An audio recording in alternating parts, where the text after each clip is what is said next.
उन्हाळा म्हटलं म्हणजे गरमी वाढते आणि त्या गरमीमुळे थंडगार पाणी प्यावंसं वाटतं. पण ते पाणी फ्रीजचं नको बरं का. ते पाणी जर माठातलं असेल तर फारच उत्तम. पण फ्रीजचं पाणी हे शरीराला अपायच देतं. आणि माठातील पाणी आपल्या शरीरासाठी कसं उपयुक्त आहे ते या व्हिडिओमार्फत तुम्हाला नक्कीच कळणार आहे. आणि जुना माठ कसा स्वच्छ करावा जेणेकरून त्यामध्ये फ्रीजसारखं थंडगार पाणी मिळेल ते सुद्धा आज आपण या व्हिडिओमार्फत बघणार आहोत.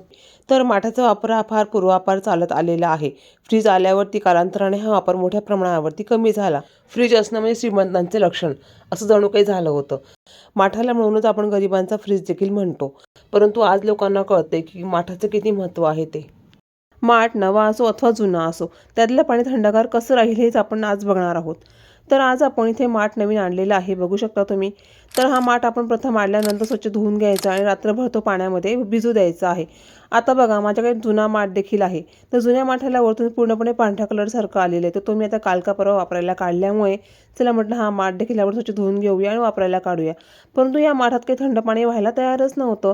मग मी काय केलं, तो माठ पूर्णपणे भरून ठेवला आणि अवघ्या 2 तासामध्ये इतकं थंडगार पाणी झालेलं आहे की फ्रीजपेक्षा देखील थंडगार झालेलं आहे की ज्याची दवबिंदूसुद्धा पेल्यावर आलेले आहेत. तर फ्रेंड्स, तुम्हालासुद्धा अशा भर उन्हाळ्यामध्ये असं फ्रीजसारखं थंडगार पाणी हवं असल्यास व्हिडिओ तुम्ही पूर्ण बघा. व्हिडिओच्या शेवटी मी तुम्हाला 2 ते 3 ट्रिक्स सांगितलेले आहे, त्यामुळे तुम्ही व्हिडिओ पूर्ण बघा, कुठेही स्किप करू नका. आणि व्हिडिओ आवडल्यास लाईक करा, शेअर करा आणि सबस्क्राईब करायला विसरू नका. तर आता फ्रेंड्स, आपण व्हिडिओला सुरुवात करूया. त्यासाठी आपण इथे माठ घेतला आहे. आता हा माठ माझा वर्षभरापूर्वीचा आहे. आता या माठाला आपण रात्रभर भरून ठेवायचं आहे आणि त्यानंतर आपण स्वच्छ याला घासून घ्यायचं आहे. मी 2 तास हा माठ पाण्याने भरून ठेवलेला होता. आता आपण याला घासून घेत आहोत. तर घासण्याची आपण ट्रिक बघूया. एक इथं घासणी घ्यायची आहे. तुम्ही इथे कोणतेही स्क्रबर वापरू शकतात. हिरव्या रंगाचं येतं ना, ते देखील तुम्ही वापरू शकतात. माठ नवा असो अथवा जुना असो, तो 24 तास भरून ठेवायचा आणि त्यानंतरच आपण हा माठ स्वच्छ धुवायचा आहे. तर आपला जुना माठ असल्यामुळे मी याला आधी स्वच्छ धुवून घेत आहे. ज्याला जे बाजूने जे व्हाईट आलेलं आहे ते सर्व मी हाताने काढून घेत आहे. आणि नवा माठ असेल तर मात्र स्वच्छ धुवून त्याला उन्हामध्ये पालथा मारायचा. ऊन लागल्यास त्याचा वास निघून जातो आणि त्यातले काही जंतू असतात ते देखील नष्ट होतात. तर आता आपण घासणीवर घेतलेला आहे. 1 चमचाभर मीठ घेतलेलं आहे. मिठामुळे माठाचे जे होल्स असतात ते ओपन व्हायला मदत होते. आता 1 चमचा आपण इथे सोडा घेतलेला आहे. हा आहे खाण्याचा सोडा. आणि त्यानंतर इथं अर्धा लिंबू आपण घेतलेला आहे. तर अर्धा लिंबू आपण ह्या साहित्यांवरती हे दोघं जे साहित्य घेतले आपण, मीठ आणि सोडा, त्यावरती हा अर्धा लिंबू आपण पिळून घ्यायचा आहे. आणि बघा तुम्ही जी क्रिया होईल ना ती आपल्याला उपयुक्त आहे माठाचे होल मोकळे करण्यासाठी. आणि माठातलं पाणी थंड होण्यासाठी महत्त्वाचं असतात ते माठाचे होल असतात बघा. तर ते होल मोकळे झाले की पाणी थंडगार होतं. माठाला बारीक सूक्ष्म असे छिद्र असतात. त्या छिद्रांमधून बाष्पीभवन ही प्रक्रिया होते आणि त्यामुळे त्याला हवेमुळे ते पाणी थंडगार होतं. जर हवा लागली माठाला तर पाणी नैसर्गिकरित्या गार होतं आणि असं गार पाणी आपल्या शरीरासाठी नक्कीच फायदा करून जातं. पचनासाठी पण हलकं असतं. तसेच शरीरामध्ये जर आम्लपित्त झालं असेल, उष्णता जर वाढली असेल, म्हणजेच ॲसिडिटीसुद्धा कमी करण्यासाठी हे माठातलं पाणी खूप उपयुक्त आहे. तर फ्रेंड्स, तुम्ही बघू शकता आता इथे मी माठाच्या बाहेरची बाजू घासून घेतलेली आहे. अर्धा लिंबू आपण घेतल्यानंतर त्या अर्ध्या लिंबूच्या सालीने सुद्धा आपण आतल्या बाजूला लावायचं आहे. आतली बाजूसुद्धा घासणे तेवढीच आवश्यक आहे, कारण की आतून सुद्धा फक्त पाण्यामुळे माठ चिकट होतो.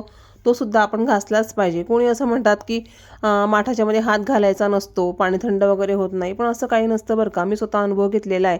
तुम्हाला मी उदाहरणासकट दाखवणार आहे. व्हिडिओ तुम्ही पूर्ण बघा.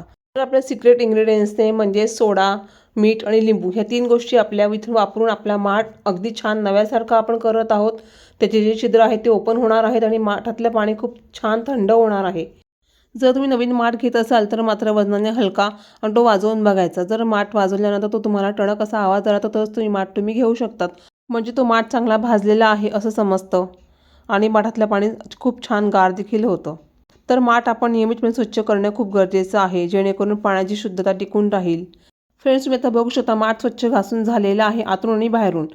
तर आता या माठाला आपण स्वच्छ विसळून घ्यायचं आहे आतमधून. तुम्ही बघू शकता आता हे काळाशार पाणी निघणार आहे, तुम्ही बघू शकतात.